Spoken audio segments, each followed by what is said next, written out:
Bismillahirrahmanirrahim. Assalamualaikum warahmatullahi wabarakatuh. Perkenalkan, nama saya Futik dari Puskesmas Labatu akan menyampaikan protokol kesehatan pada masa pandemi COVID-19 dan adaptasi kebiasaan baru.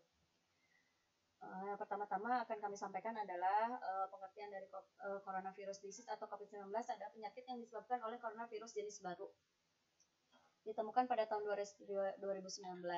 Adapun gejala klinisnya adalah demam, batuk pilek, letih lesu, sakit tenggorokan, gangguan sesak nafas atau gangguan pernapasan.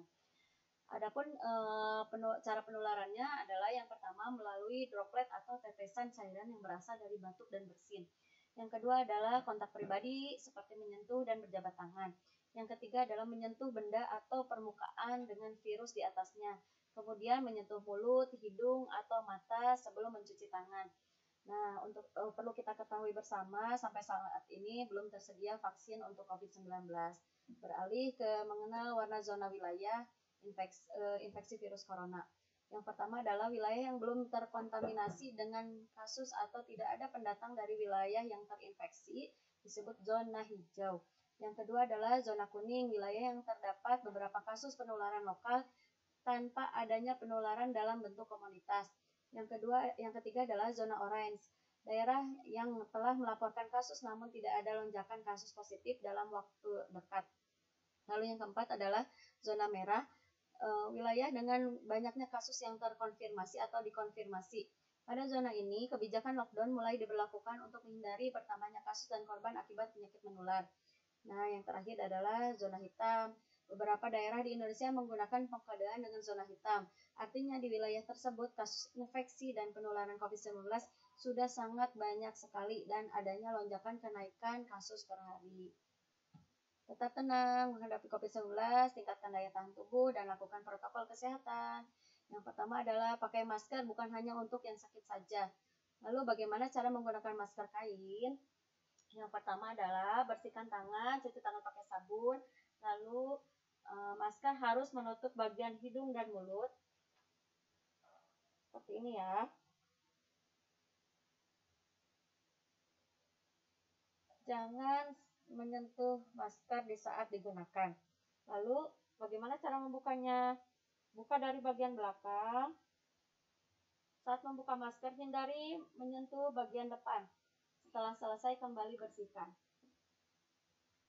Cuci tangan dan lakukan steril atau membersihkan masker dengan dicuci dengan menggunakan sabun. Yang kedua adalah sering mencuci tangan pakai sabun. Ada 6 langkah cara mencuci tangan. Yang pertama adalah gosok kedua telapak tangan, lalu punggung-punggung tangan secara bergantian, gosok sela-sela tangan, lalu posisikan tangan terkunci untuk membersihkan buku-buku jari secara bergantian, lalu bersihkan ibu jari dengan cara memutar secara bergantian ke dalam. Lalu yang keenam adalah membersihkan kuku-kuku jari di atas telapak tangan kita secara bergantian. Setelah itu cuci tangan, bilas tangan sampai bersih dengan air mengalir. Yang ketiga adalah menjaga jarak atau physical distancing. Bisa dilakukan dengan cara yang pertama adalah jaga jarak minimal 1,5 meter dengan orang lain, lalu jangan berkumpul lebih dari 5 orang. Yang ketiga adalah hindari kerumunan. Nah, pada saat adaptasi kebiasaan baru ini, jangan dulu bersalaman ya, boleh say hello aja. Lalu bila mana terpaksa menggunakan kendaraan umum, dalam kendaraan umum juga harus menjaga jarak, jangan sampai berdempetan dengan penumpang yang lain.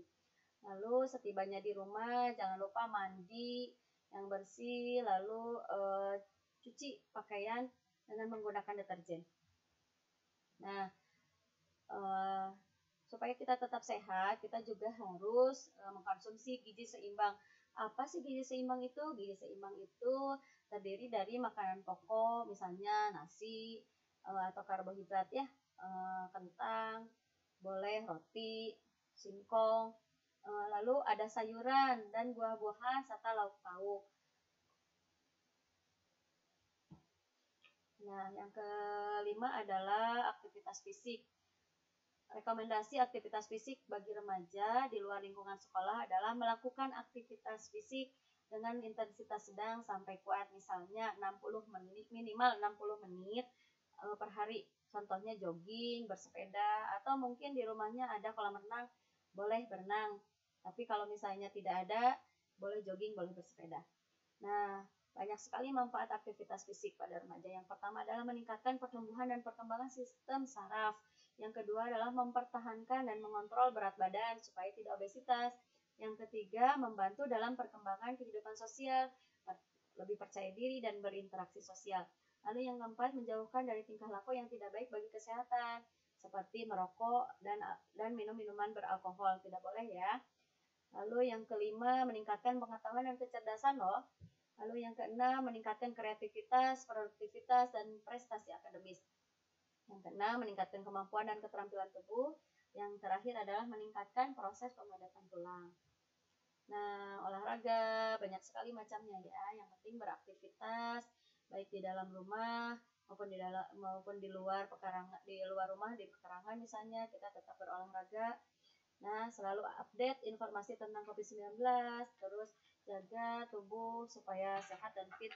Hindari olahraga yang menggunakan kontak fisik, misalnya main basket, sepak bola.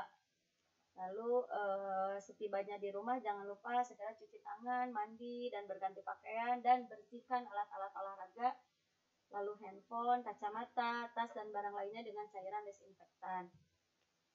Nah, apabila kalian, teman-teman semua, atau siswa semua sedang sakit, jangan keluar rumah, di rumah saja kecuali mau berobat ya.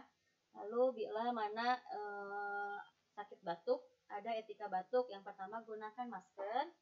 Lalu bila mana tidak menggunakan masker, tutup mulut dan hidung dengan lengan atas bagian dalam, seperti ini ya. Lalu bila mana ada tisu, tutup mulut dan hidung dengan tisu, seperti ini. Dan jangan lupa buang ke tempat sampah, lalu cuci tangan dengan menggunakan sabun dan air mengalir. Nah, sekian dari saya. Terima kasih. Wassalamualaikum warahmatullahi wabarakatuh.